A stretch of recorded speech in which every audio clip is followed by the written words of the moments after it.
ఫైనల్గా మేమైతే ట్రిప్ అయితే స్టార్ట్ చేసాము. ఎందుకంటే 10 ఏళ్ల తర్వాత నేను మా అన్న వాళ్ళందరూ కలుసుకుంటాం. ఎక్కడికో కాదు, Tirupati to Kalahasti. Bus late చేసిన దానివల్ల మొహం అంతా అయితే చెమటైపోయింది. ఫైనల్గా బస్సు అయితే స్టార్ట్ అయిపోయింది. కాళహస్తిలో దిగిన వెంటనే ఫస్ట్ చేసిన పని వైన్ షాప్కి వెళ్ళడం. నేను ఎంత తాగినా మా ఇంట్లో ఎవరేమనరు.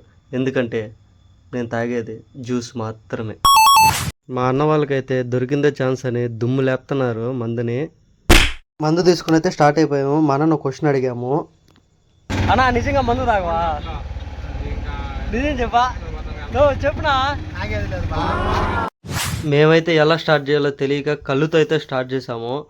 ఈ కళ్ళు తాగితే మంచిదని పెద్దవాళ్ళు చెప్పారు, అందుకే కళ్ళు తాగాము. తర్వాత తెలిసింది కళ్ళంతా తిరిగిపోయింది. మా ఓడు కళ్ళు తాగిన వెంటనే ఫస్ట్ చేసిన పని ఏంటంటే ఒక ఆమ్లెట్ వేయడం. లెక్క తెలియదని ఫైనల్గా డే 1 అయితే కళ్ళుతో స్టార్ట్ చేసాము. ఇంకా మిగిలింది డే 2లో మందుతో స్టార్ట్ చేస్తాం.